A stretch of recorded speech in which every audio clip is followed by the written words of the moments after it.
This is CGTN, China Global Television Network.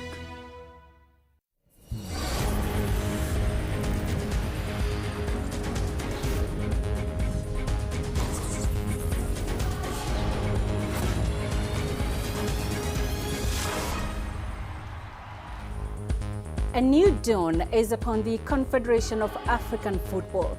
After a turbulent period characterized by corruption, mismanagement of funds and legal circus leading to the banning of former President Ahmad of Madagascar, a new page has turned in Cairo with the coronation of South African billionaire mining magnate Patrice Motsepe as the new Confederation of African Football president. But is this the end of the leadership and integrity crisis at CAF? Is this a new future for the game in the continent and the football fraternity in Africa? Sportscene takes a closer look at the change at the top of the Confederation of African Football. Hello and welcome to Sportscene, your weekly sports show that focuses on sports in Africa and beyond. We also bring you news, views and reviews of some of the biggest global moments. I am Peninah Karibe in Nairobi. Coming up in the show tonight, Tunisia looks to turn a new page after a tumultuous relationship with CAF over Ahmad. And Uganda sports fashion hits the runway. South African billionaire mining magnate Patrice Motsepe has been elected unopposed as the new Confederation of African Football president in the election by acclamation during the organization's Congress in Rabat, Morocco on Friday. Motsepe replaced Ahmad of Madagascar, who was elected 4 years ago but suspended last November on corruption charges. The 59-year-old Motsepe becomes the 8th president in the 64-year history of African football's governing body. Motsepe, a highly successful businessman, but a man who has little experience in soccer administration, is now in charge of turning around FIFA's most troubled confederation and has promised to make African football competitive and sustainable. There's a sense of urgency in terms of certain steps we have to take to ensure that African football is globally competitive and is also self-sustaining. And I said earlier on that the test of the success of African football has to do with what happens in every country. So, how did Patrice Motsepe become the new head of African football? Well, the delegates in Morocco merely approved a deal brokered by FIFA President Gianni Infantino last Saturday in Mauritania. On the sidelines of the Under-20 Africa Cup of Nations in Nouakchott, Infantino sealed a deal which saw Motsepe's rivals stepping aside to take other positions in the organization. The four, Motsepe, Jacques Anouma, Ahmed Yaya and Augustin Senghor, all appeared on stage with Infantino in the Mauritanian capital. Motsepe was formally announced at the 43rd CAF Assembly in Morocco, effectively endorsing a pre-election pact, taking over from Ahmad. These four gentlemen have made the impossible possible. They have shown that it's possible to constitute a team behind a project, to support a program and a vision, which is the vision of projecting African football to the summit of world football. Today, it's a symbol of the proof of the ultimate maturity of African football, of the CAF, to have the wisdom to meet, to listen to the wishes of all the African presidents, of the whole African football community, to put aside their differences and to go forward in unity, because united you win. The new head of African football, Dr. Patrice Motsepe, is a man on a mission to take the game on the continent to the next level, despite not coming from a traditional football administrative background. Here's CGTN's Duplessis with a brief profile of Africa's football chief. Dr. Patrice Motsepe was born in Ga-Rankuwa, just outside the South African capital of Pretoria, on the 28th of January 1962. The father of three is married to Dr. Precious Motsepe and is the chairman of the African Rainbow Minerals, a leading South African diversified mining and minerals company. Motsepe acquired Mamelodi Sundowns in 2003, and under his tenure, the team has won 7 of its 10 Premier Soccer League titles. In 2008, he was ranked in the influential Forbes list as a billionaire, but in seeking and becoming CAF president, his passion for football is there for all to see. He's a wealthy man, as everybody knows. I think also individually He's an organized person. He's a passionate. He loves football. I think that job, despite all the other things, you need somebody who's passionate about the game. The man, who has donated large sums of his personal wealth to charitable causes through the Giving Pledge initiative, also owns 37% in the Blue Bulls Rugby Company and watches the team whenever he gets a chance. Dr. Motsepe's charisma has seen him become a popular public figure in business and sport. We understand that in order for the dressing room to be better, to get better results, you must strengthen your relationship with the boardroom. And he is a person that's strengthened both the boardroom and the dressing room. According to those close to him, the new CAF president functions on very little sleep and is always applying his mind to tasks at hand. His main aim is to provide aspiring boys and girls with an opportunity to reach their full potential. The CAF president also becomes the FIFA vice president, so you've got a global reach now, not just a reach within your own country and within the confines of your own continent. So I think that's his motivation. He's trying to make a huge impact on the game. Motsepe will relish the challenge of taking African football in a new direction at a time when level heads are required and a man of action is desired to uplift, motivate and invigorate Africa's beautiful game. CGTN, Johannesburg. The Court of Arbitration for Sports cleared one of the last hurdles facing Patrice Motsepe's election as CAF president when it upheld his predecessor Ahmad's ban from football but reduced it from 5 to 2 years. Ahmad was banned by FIFA over financial misconduct. CGTN's Adel Mahroui brings us more on the downfall of Ahmad. From a 5-year ban from all football activities and $220,000 in fines, down to just $50,000 and 2 years ban, the Court of Arbitration for Sports has been kinder to Ahmad than FIFA. The Malagasy's conviction over financial misconduct, however, stands. This week, CAS said the former CAF president gained cash payments without a contractual basis and failed to record them in the organization's financial records. He also unfairly distributed gifts to football officials and misappropriated CAF funds. In other words, corruption accusations leveled against him stuck. Reducing the penalties is not an acquittal for Ahmad. It is a confirmation of his guilt. This is the end for Ahmad's legacy. It was clear that the international football governance was moving to get rid of him. I hope that this verdict is a lesson to each football official in Africa. In addition to the corruption accusations, analysts say Ahmad's leadership of African football has caused more harm than benefit. There was a lack of discipline and lack of organization. This mismanagement was clear in the Champions League final between Wydad and Esperance 2 seasons ago. In Cameroon's AFCON hosting issue, he changed the host country, brought back the competition's time to winter to please some benefactors. His term was a series of mismanagement, confusion, a series of corruption, a series of getting share of benefits from football, more than it has been term that targeted to improve African football or even respect it. After 30 years of the Cameroonian Issa Hayatou, Ahmad did not meet Africa's football aspirations in his interrupted 4-year tenure.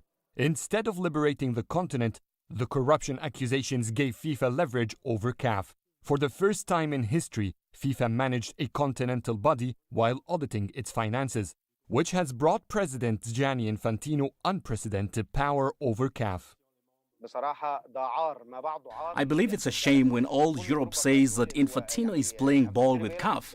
He's doing what he wants with CAF and the elections confirmed that. I am sad because Infantino can't do the same with other continental confederations. He managed to sweep away Issa Hayatou and get the little-known man then. Ahmad, when corruption exposed Ahmad, Infantino removed him and brought another ally at the helm of CAF. CAS's verdict thus ended Ahmad's second CAF presidential bid, which has made Patrice Motsepe CAF's 7th president unchallenged. Thanks to Infantino, who managed to convince all 3 other candidates to step down in return for senior positions under the South African billionaire. I raised my hat for the president of FIFA. He succeeded in finding a way out of what would have been a tense election. Infantino managed to convince candidates who are heavyweight in the African Football Society. I couldn't have imagined that any of them would cede to the other, yet Infantino managed to do it with his ways. Ahmed's 4 years term were the most controversial.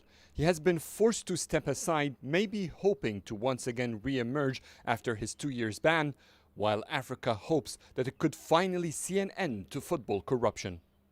Adel Mahroui, CGTN, Cairo.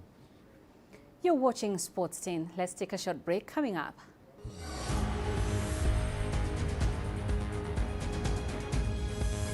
Tunisia welcomes the election of Patrice Motsepe as CAF president.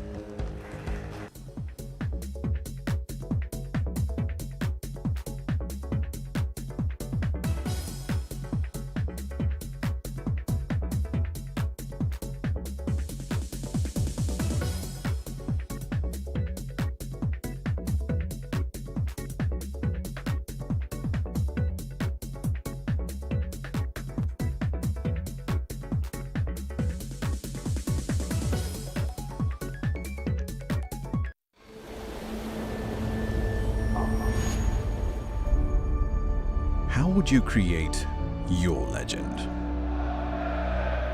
On the fields, on the tracks, in the arenas of Africa. Were you born to be a player? Could this moment be yours?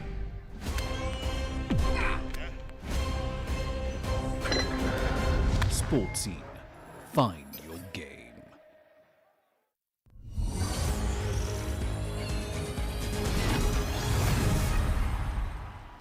Welcome back. In Tunisia, the football fraternity has welcomed the election of South African businessman Patrice Motsepe as the new Confederation of African Football president. The Tunisian Football Federation has expressed support to the new CAF president.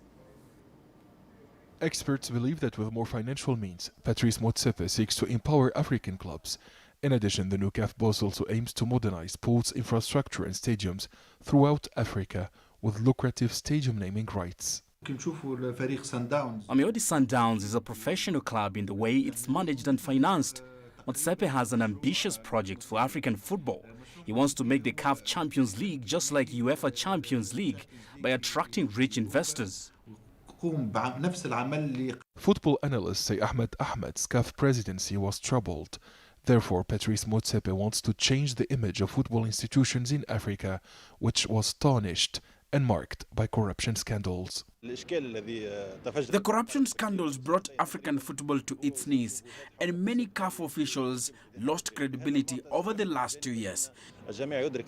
This scenario will not happen again because Motsepe is a billionaire who's not interested in making money. The only problem is how we will make the right decisions if Mamelodi Sundowns has a problem with other clubs, especially in Tunisia and other North African teams which have recently dominated CAF Champions League. Football journalists assert that Tunisia is one of the most affected nations by the mismanagement of Ahmed Ahmed. Therefore, the recent election of the president of the Tunisian Football Federation, Wadi Al-Jari, as member of CAF Executive Bureau under Motsepe's leadership, will protect Tunisia's interests. Tunisia is proud of the election of the FTF boss in the CAF Executive Bureau because he has good ties with Motsepe. By working together, the two men could succeed in making African clubs among the best in the world.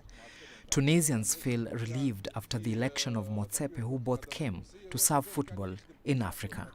Tunisian football analysts believe that Patrice Motsepe's successful management of Mamelodi Sundowns, as well as the club's performance in South Africa and in Continental tournaments, prove his readiness for CAF's top position. The Tunisian Football Federation has welcomed Motsepe's election. Adnan Shawashi, CGTN, Tunis. For more on the election of Dr. Patrice Motsepe as new CAF president, we're joined by Marwan Saeed, a sports analyst based in Cairo. Marwan, CAF just announced the names of vice presidents. How do they justify the increased number of vice presidents from 3 to 5?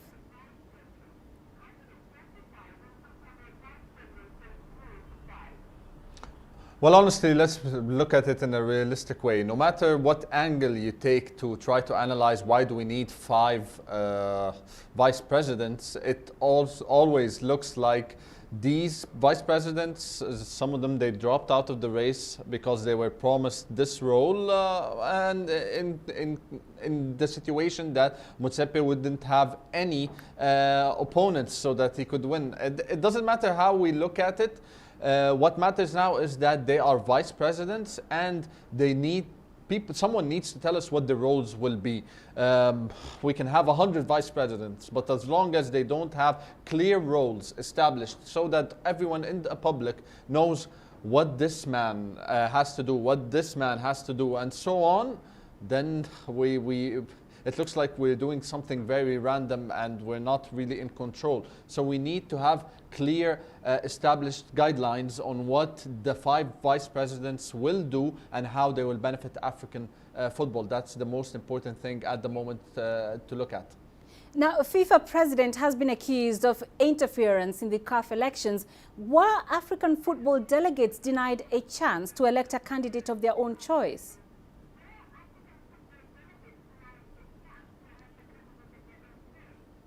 Look, to be honest, as I said, no matter how you look at it, it looks like something. Some promises were made, some things were happening behind the scenes. There's no lying or about it that FIFA were involved in these elections. But we need to look at it in a logical way that we elected the former president, and that former president drove the house so bad, or drove the car so bad that someone had to come in and take control, and that's the big issue. Are we being punished for our former mistake by electing Ahmed? You can look at it this way, you know, and unfortunately it is what it is. Ahmed ruined African football to the extent that someone had to interfere to try to put us on track. And at least for the moment, we have to stick to the rules or whatever has been said, so that we can be on the right path again and hope that the new president is really the one to take African football forward. We've already seen a couple of reigns of corruption, and we hopefully we do not see a third one. Right, and before we let you go, Marwan, what are the most pressing challenges Motsepe faces at CAF headquarters?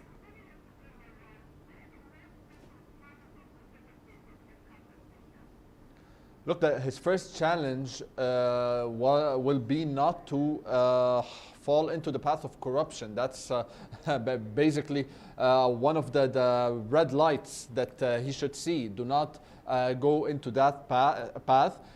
There will be also some issues with the current CAF situation and how Ahmed left it, and how his plan is to correct whatever happened wrong. He will also have a challenge where he will have to balance his role with Mamelodi Sundowns and CAF now, and how he will have to find that balance between both entities and not to side with one over the other, especially Sundowns, because of a lot of situations. They are always high in the CAF competitions. So he faces some challenges, but it is clear, some things are very clear to him, that the past 2 presidents have experienced a lot of corruptions. African football saw it. He should make a statement. The man is already a billionaire. He does not need to be corrupt. He just needs to put African football on the right path. And I really do believe that he could be the one to guide it to the right path. It's never going to be an easy job, but if it's one of the biggest jobs in world football, and I think he's up to it. All right, Marwan, many thanks for your time. Marwan Saeed joining us live from Cairo. Now, the election of Dr. Patrice Motsepe as the new CAF president has excited Nigerians as a new dawn beckons for African football. CGTN's Deji Badmas has been finding out what Nigerians expect of the new CAF boss. thank you. For many football followers in Nigeria, the ascension of Patrice Motsepe to the top position of the Confederation of African Football is the beginning of a new era. And many believe he will bring the changes that they had long expected from the continent's football governing body. I believe that being the 9th richest man in Africa is going to bring the wealth of experience he had in creating wealth for his businesses to really bear on African football, which is lacking financial investment and also lacking in direction. He has already launched a 10-point agenda, and I sincerely believe that he should be able to implement those, the 10-point agenda he has enunciated. Motsepe comes at a time when CAF's image would need a serious makeover after being damaged by corruption, which swept away former President Ahmad. Many are looking forward to a clean break from the past. All we really need in African football is money. And Patrice can come with the money, can get the CEOs of great companies to bring the money in. So you look at the MPFL in Nigeria, for instance, the issue of we not even being able to afford a flight for our players to move from one place to the other. So I think Patrice will come with so much of that, so much of expanding our marketing potential in Africa, expanding our commercial potential so that we can have enough funding for the game. Motsepe now has a strong ally in Amaju Pinnick, the president of the Nigerian Football Federation, who has also been elected into the FIFA Council and made the 5th vice president of CAF. Some say Pinnick's closeness to the new CAF president will also work to Nigeria's advantage. Amaju was also eyeing that position and had to step down for Motsepe. And with that sacrifice alone, I believe whatever Motsepe is doing, he will carry Amaju Pinnick along. He will be among those in the kitchen cabinet of Motsepe because he is highly rated by the Motsepe group, and I'm sure that will impact very well on Nigerian football. So much is expected of Patrice Motsepe as the new president of CAF, and indeed, there's so much work for him to do. Many here believe he's a breath of fresh air that African football needs at this time. Deji Badmos, CGTN, Lagos. Still ahead on sports scene.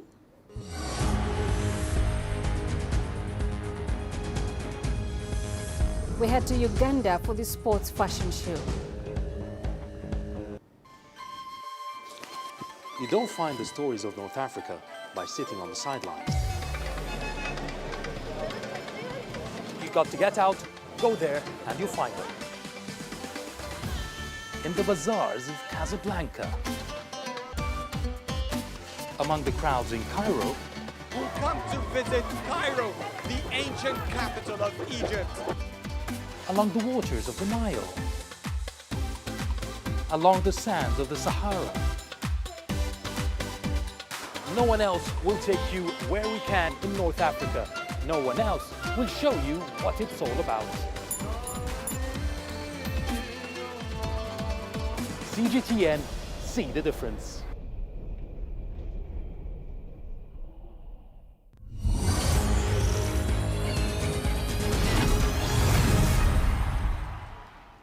In Uganda, sports enthusiasts hit the runway to showcase unique sportswear.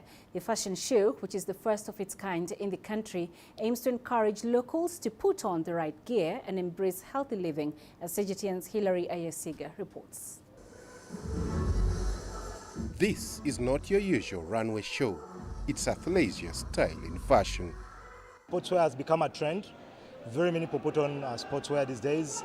To work, someone can put on a polo and put on some simple sneakers and a very nice gentle trouser. And I think this is the athleisure style that is coming into the continent, and we're trying to embrace it through this fashion show. The brands on display here include Adidas, Nike, and Polo. The target market is young people and middle-aged professionals. We want to show people that you can put on a sports outfit, and it can be a leisure outfit. You can go with it for work, you can go with it for lunch, you can also go with it to the gym.